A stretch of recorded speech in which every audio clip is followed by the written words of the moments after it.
Hello friends, आप लोग का स्वागत है मेरे मोटिवेशनल वीडियो में। और आज हम बात करने जा रहे हैं रेलवे टेक्नीशियन से लेकर रिलेटेड बच्चे का एक क्वेश्चन था कि सर क्या मतलब कि जब ज्वाइनिंग समय जब ज्वाइनिंग लेटर आएगा और उस समय ज्वाइन करने के लिए जाएंगे तो उस समय फिर से मेडिकल लेगा क्या, ये पूछ रहे थे।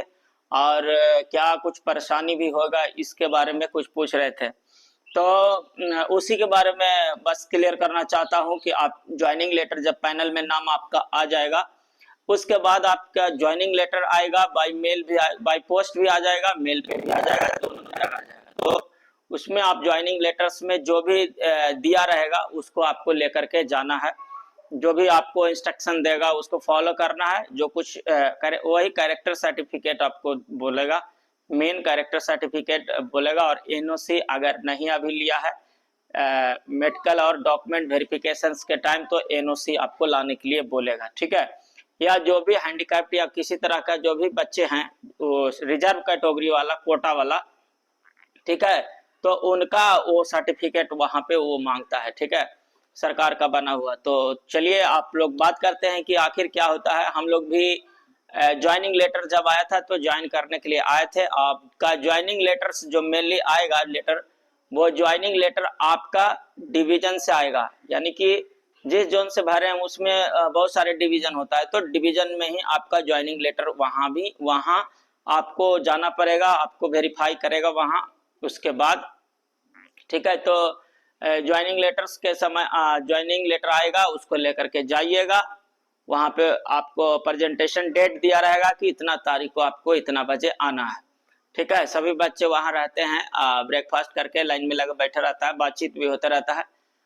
बस उसका जो भी आपने डॉक्यूमेंट वेरिफिकेशन में कागज दिए हैं तो उनका सारा आप सेट बना के रखे होंगे, आपको पूरा सेट वहां पे रखना है। एक बार वो चेक करेगा, बैठेगा, बात करेगा, उसके बाद आपको बोलेगा, करेक्टर सर्टिफिकेट देखेगा, चेक करेगा कि ठीक है बना है ठीक से कि नहीं। आपको करेक्टर सर्टिफिकेट देखेगा, मोहर देखेगा, ये सब चेक करता है।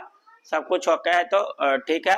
और सीएलसी कॉलेज लिविंग सर्टिफिकेट, ठीक है, या टीसी, तो उसमें से टीसी देखेगा कि ट्रांसफर सर्टिफिकेट लेके आया है कि नहीं, या कॉलेज जो भी है जो आपका कॉलेज प्रोवाइड करता है उसको। लेकिन उस लेटर में दिया रहेगा कि आपको क्या लाना है, टीसी लाना है या क्या लाना है। तो आपका कॉलेज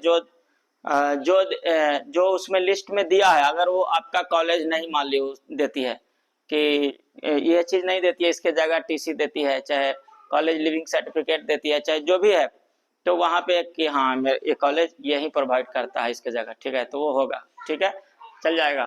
और उसके बाद आपका एक बार जो भी कागज है तो बोले कि जो डॉक्यूमेंट वेरिफिकेशन में दिए हैं उसका चेकअप रीमैच करेगा, नॉर्मल करता है, कोई दिक्कत नहीं है, ठीक है। और करके आपको मिलाएगा, उसके बाद बाकी सब ओके हो जाएगा। तो बाकी डरने वाली को आप मेडिकल उडकल ये सब कुछ नहीं होता है। मेडिकल आपका 6 मंथ का वैलिडिटी होता है, 6 महीना तक आपको वो ज्वाइन करवा देगा। आपको 6 महीना का बाद, 6 महीना से पार होगा तभी सेकंड में दोबारा मेडिकल के लिए कुछ प्रोसेस है कि दोबारा मेडिकल होगा। 6 महीना तक आप पूरे वैलिड है। और ये भी पूरी तरह से ओके है कि आपको 6 महीना के अंदर ही फाइनल में नाम दे के आपको ज्वाइनिंग लेटर भी मतलब दे देगा, आपको बुला लिया जाएगा, ठीक है। और जिन बच्चों को कुछ दिक्कत होगा, पैनल में नाम आना सबसे बड़ी बात हो जाता है, आ गया तो समझिए आपका ओके हो गया। कुछ का डॉक्यूमेंट आप अगर जमा नहीं किए हैं या किसी तरह का, तो उस समय आपका पैनल में नाम वो जारी नहीं करेगा, ठीक है। पैनल में तब जब वो डॉक्यूमेंट ला के दीजिएगा, फिर पैनल में आपका नाम वो फिर से जारी कर देगा, कोई दिक्कत नहीं है। तो जैसे ही कागज जो भी है फुलफिल करिएगा उसका क्राइटेरिया, आपको पैनल में नाम जारी कर देगा, ठीक है। और तो डरने वाली कोई बात नहीं है, आप अपना जाइएगा वहाँ। ज्वाइन करने के बाद आपको फिर आपका ट्रेनिंग सेंटर में ज्वाइनिंग होने के बाद आप जाइएगा, उसके बाद आपको ट्रेनिंग सेंटर में भेजेगा ट्रेनिंग के लिए, ठीक है। बीच में हो सकता है आपको 10 दिन टाइम भी दे घर जाने के लिए, हो सकता है कि आप आइए घर से, उसके बाद ट्रेनिंग सेंटर अपना जाइएगा, ऐसा, ठीक है। हाँ, तो अब देखिए आप लोग का कब से ज्वाइन करवाता है, ज्वाइनिंग लेटर अब आना शुरू हो जाएगा, ठीक है। जब तक ब्लैक डेट जो दिया है, ब्लैक डेट जब तक ओके नहीं होगा, पैनल जारी करेगा, ब्लैक डेट हो जाएगा, तभी पैनल वो जारी करेगा, सब ओके हो जाएगा तब, क्योंकि रेलवे चाह रहा है कि ज़्यादा से ज़्यादा बच्चों को हो जाए, सीट फुलफिल किया जाए, कर लिया जाए, उसके बाद उसका पैनल दिया जाए। ठीक है, उसके बाद अगर पैनल में टेक्नीशियन ग्रेड 1 में भी देख रहे थे अजमेर का कि 16 बच्चे का किसी तरह चाहे मेडिकल में अनफिट हुआ, कुछ एब्सेंट हुआ, जो भी है कि कोई भी रीजन रहा, तो 16 बच्चों को दोबारा कट ऑफ कम करके सेकंड लिस्ट जारी किया। तो इसमें भी टेक्नीशियन ग्रेड 3 में भी आपको कट ऑफ कम करके दोबारा वो ये जारी करेगा सीट खाली रहने पर। सीट खाली होने का पूरा चांस है, क्योंकि जो रिजल्ट रिजर्व देता तो दूसरा बाहर वाला को नहीं चांस मिलता, लेकिन रिजर्व सीट तो दिया नहीं है, 1:1 रेशियो में रिजल्ट दिया नहीं, जितना सीट है उतने बच्चे का। अब उसमें 100% बच्चा तो फिट होगा नहीं, ठीक है, कुछ बच्चे आएंगे भी नहीं। अभी ऐसा है कि इसका हो रहा है, अगर इसी बीच में ALP का अगर अभी हो जाता, उसका भी मेडिकल डेटा वेरिफिकेशन मतलब कि डॉक्यूमेंट वेरिफिकेशन अभी उसका भी हो जाता, तब देखते आप कितना बच्चे एब्सेंट होता। तो उसमें आपको 2-2.5 नंबर भी कट ऑफ कम मिलता, क्योंकि बहुत सारे बच्चे वहां पे इधर उधर हो जाते दोनों में। अभी है कि टेक्नीशियन में आपको कोई भी बच्चा चाह रहा है कि ALP का भी क्लियर करेगा, कब करेगा, तो जब उसको मौका मिल रहा है वो ज्वाइन करेगा, कुछ नहीं छोड़ेगा। तो ये चीज होता है, क्योंकि जब उसके पास ऑप्शन रहेगा तभी वो इंटरेस्ट के ऊपर है कि उसको उधर जाना है कि इधर जाना, वो सब राय विचार लेगा और लोग से समझेगा क्या है।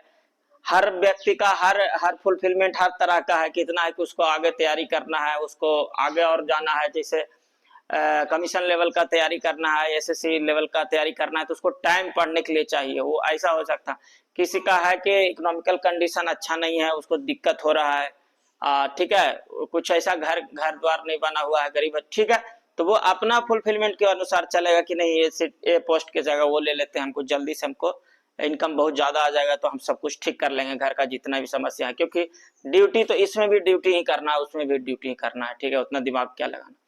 तो हर बच्चे का अपना अपना सोच होता है, ठीक है, आपका अपना सोच है, आप अपना चॉइस के अनुसार ही आप अपना जॉब लीजिएगा, ये तो ठीक है कि हमको इसमें अच्छा लगता है। कोई बच्चा इसमें, कोई बच्चा अच्छा भी नौकरी रहता है लेकिन उसका इंटरेस्ट है कि नहीं मैं ये ऑफिस वाला करूंगा, ठीक है, भले ही हमको आधा पैसा मिले, लेकिन तो सबका अपना इंटरेस्ट है उसका, तो उसमें भी करता है।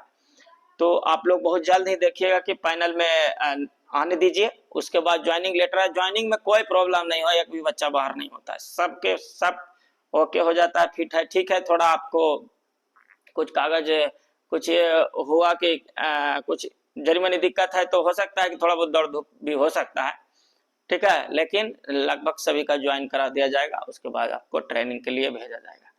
तो ठीक है फ्रेंड्स, मिलेंगे आप लोग से अगले वीडियो में, और कोई अपडेट जैसे ही आएगा तो आपसे मिलेंगे, आपसे बातें होगी, ठीक है। Thank you so much friends. और नया वैकेंसी की भी बातें चल रही है, आपको नया वैकेंसी भी टेक्नीशियन ग्रेड 1 और ग्रेड 3 दोनों का नया वैकेंसी बहुत जल्द ही और आने वाला है, और वैकेंसी भी आने वाला है। तो उसके लिए भी आप लोग जिन बच्चों को मान ले कि नहीं हुआ है, या जिन बच्चों को मान ले कि वो उनका जो चॉइस था उसमें कट ऑफ वो पार नहीं किए, तो वो दोबारा भी अप्लाई कर सकते हैं कि हमको ये पोस्ट चाहिए था, हमको ये वाला मिल रहा है, तो उसमें कट ऑफ क्वालिफाई नहीं किए, तो वो दूसरी बार ट्राई करके वो भी पोस्ट ले सकते हैं। तो आपका फिर से मौका मिलेगा, फिर से आएगा आपको, फिर से आपको उसमें अप्लाई करके उसमें जो आपका चॉइस का फर्स्ट प्रायोरिटी का आपका पोस्ट है वो आप ले सकते हैं, आपके पास पूरा चांस रहता है, ठीक है। ठीक, आगे जाइएगा तो आपको डिपार्टमेंटल भी बहुत सारे चांस रहेंगे आपके पास देने का, जेई बनने का ये है, ठीक है। 3 साल का इंतजार करना रहता है, 3 साल आप जैसे ही जॉब कर लीजिएगा, आपके पास मेरिट है तो आप बहुत ही आगे लेवल तक जा सकते हैं, इसमें कोई दिक्कत नहीं है, ठीक है। और ठीक है फ्रेंड्स, तो आपसे मिलेंगे अगले वीडियो में। जितना अभी मेरे को इन्फॉर्मेशन जानकारी था मैंने दिया हूँ, बहुत बहुत धन्यवाद। जय हिंद, जय भारत। मिलते हैं अगले वीडियो में जरूर।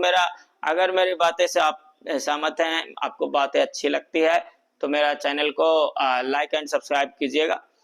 इस तरह से जुड़े रहेंगे, जुड़े रहने से कंफ्यूजन बहुत होता है। हाँ, आप कमेंट सेक्शन में कोई क्वेश्चन पूछेगा, जो भी मन में डाउट है उसको आप पूछ सकते हैं, मैं बहुत मैक्सिमम का रिप्लाई देता हूं। मैं 99% बच्चों का कमेंट का रिप्लाई मतलब कि देता हूं कि नहीं भाई देना है, उसको भी मन में रहता है, कोई जिज्ञासा है कुछ जानने का कि इसमें क्या है। जहां तक मेरी जानकारी रहती है, या कुछ नहीं भी है तो मैं और बात कर लेता हूँ। और भी बहुत लोगों से होती है, हम लोग को बात होते रहती है सब लोग से, तो बात कर लेता हूँ। हाँ, डायरेक्टली कॉल पे बात नहीं कर सकते हैं, क्योंकि मेरा भी एक लिमिटेशन है और उस लिमिटेशन को क्रॉस नहीं कर सकते हैं। आप भी मेरे जगह आप भी अगर आइएगा तो उसके बाद आपका भी वही लिमिटेशन होगा। आप भी मतलब कि उस तरह डायरेक्टली बात नहीं कर सकते हैं, कॉल पे नहीं कर सकते हैं, पर्सनली नहीं कर सकते हैं। मैसेज जो भी है, मैसेज के थ्रू आप कमेंट भी कर सकते हैं। ऐसा होना चाहिए कि उस कमेंट को सब देखे, ऑल ओवर इंडिया में कोई भी देखे, ताकि उसमें किसी तरह का ये नहीं रहे कि कोई ये कर रहा है वो कर रहा है। आपके मन में जो भी प्रश्न है वो आप कीजिए, आप पूछ सकते हैं, ठीक है। कोई ज्यादा डीप वाला प्रश्न है कि जिसको हम उजागर नहीं कर सकते हैं तो आप करिए, बात करके आप उसमें बोले सर डिलीट कर दीजिए, तो मैं वो आपका कमेंट डिलीट कर दूंगा, कोई दिक्कत नहीं है। कि ठीक है, इंस्टेंटली करके आप बात करके पूछ लिए, मैं जवाब दे दूंगा। उसके बाद आप बोलिए इसको डिलीट कर दे, डिलीट कर दूंगा, ठीक है। तो thank you so much friends, मिलेंगे आपसे अगले वीडियो में। अभी तक के लिए बहुत बहुत धन्यवाद। जय हिंद, जय भारत।